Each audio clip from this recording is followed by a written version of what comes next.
Binusan ng pabango si Jesus, Juan chapter 12, verse 1 to verse 11.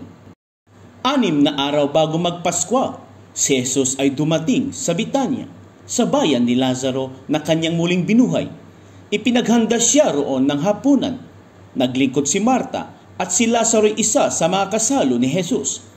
Kumuha si Maria ng mamahaling pabango, 1 libra ng dalisay na nardo, at ibinuhos sa mga paa ni Jesus. Pagkatapos, pinunasan ng kanyang buhok at humalimuyak sa buong bahay ang pabango.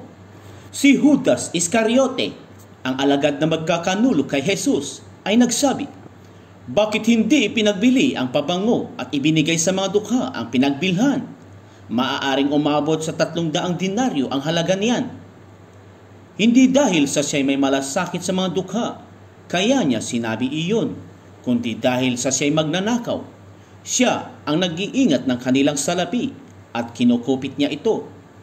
Sumagot si Jesus, "Ano't siya'y ginugulo ninyo? Pabayaan ninyong ilaan niya ito para sa paglilibing sa akin. Habang panahoy kasama ninyo ang mga dukha, ngunit ako hindi ninyo kasama sa habang panahon." Ang balak laban kay Lazaro, Juan chapter 12, verse 9 to verse 11.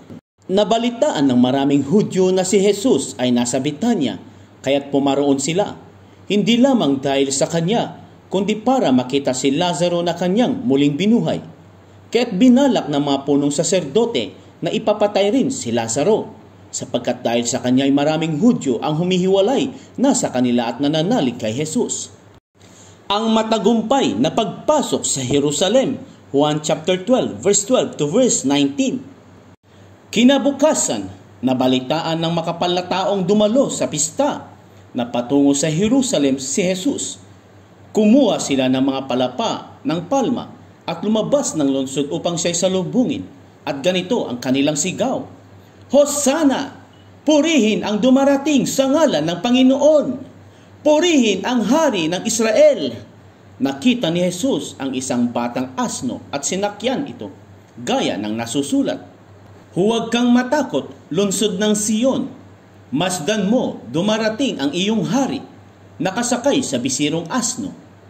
Hindi ito nauunawaan noon ng kanyang mga alagad, ngunit matapos mabuhay na muli si Jesus, sa kanila naaalaalang ito ang sinasabi ng kasulatan tungkol sa kanya at ganito nga ang nangyari. Ang pagbuhay ni Jesus kay Lazaro ay ipinamalita ng mga nakasaksi niyon, at ito ang dahilan kaya siya sinalubong ng gayon karaming tao. Nabalitaan nila ang ginawa niyang kababalaghan. Nag-usap-usap ang mga Pariseo, "Wala na tayong magagawa. Tingnan ninyo, sumusunod sa kanya ang lahat." Hinanap ng ilang Griego si Jesus, Juan chapter 12, verse 20 to verse 26. Kabilang ang ilang Griego sa mga pumunta sa pista upang sumamba.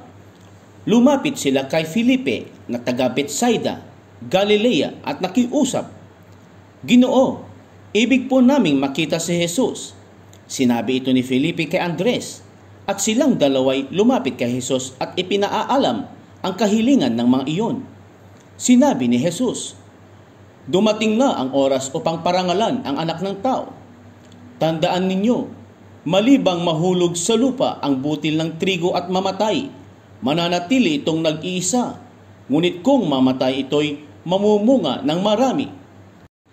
Ang taong labis na nagpapahalaga sa kanyang buhay ay siyang mawawalan nito. Ngunit ang napupuot sa kanyang buhay sa daigdig na ito ay siyang magkakaroon nito hanggang sa buhay na walang hanggan. Dapat sumunod sa akin ang naglilingkod sa akin.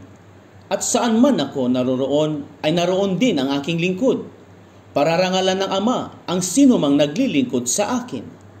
Ipinahiwatig ni Jesus ang kanyang kamatayan, Juan chapter 12, verse 27 to verse 36. "Ngayon, ako'y nababagabag. Sasabihin ko ba, Ama, iligtas mo ako sa kahirapang daranasin ko? Hindi, sapagkat ito ang dahilan kung bakit ako naparito, upang danasin ang kahirapang ito. Ama, parangalan mo ang iyong pangalan." Isang tinig mula sa langit ang nagsabi, "Pinarangalan ko na ito at muli kong pararangalan." Narinig ito ng mga taong naroon at ang sabi nila, "Kumulog!" Sabi naman ng iba, "Nagsalita sa kanya ang isang anghel." Sinabi ni Jesus, "Ipinarinig ang tinig na ito dahil sa inyo, hindi dahil sa akin.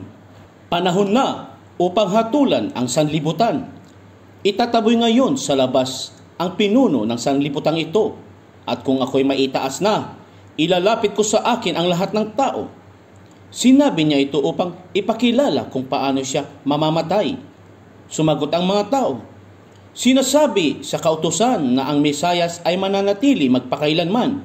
Ano't sinasabi mong dapat itaas ang anak ng tao? Sino ba ang anak ng tao?" Sinabi ni Jesus sa kanila, "Kaunting panahon na lamang na makakasama ninyo ang ilaw. Lumakad kayo samantalang kasama pa ninyo ang ilaw upang hindi kayo dilimin. Hindi alam ng lumalakad sa dilim kung saan siya mapupunta, samantalang kasama pa ninyo ang ilaw. Manalig kayo sa ilaw upang kayo'y magiging mga tagasunod ng ilaw." Hindi sumampalataya kay Jesus ang mga Hudyo. Juan chapter 12, verse 37 to verse 43. Pagkasabi nito, si Jesus ay umalis at nagtago. Bagamat nakita nilang gumawa siya ng maraming kababalaghan, hindi rin sila sumampalataya sa kanya.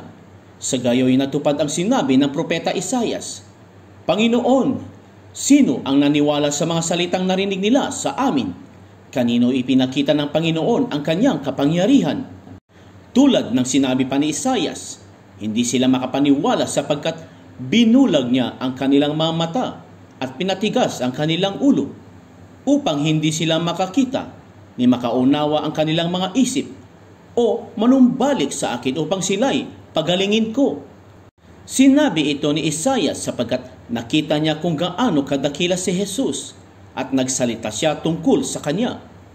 Gayunman, maging ang mga pinuno ng mga Hudyo ay marami ang sumampalataya sa kanya, ngunit hindi nila ipinahayag ito dahil sa takot sa mga Pariseyo.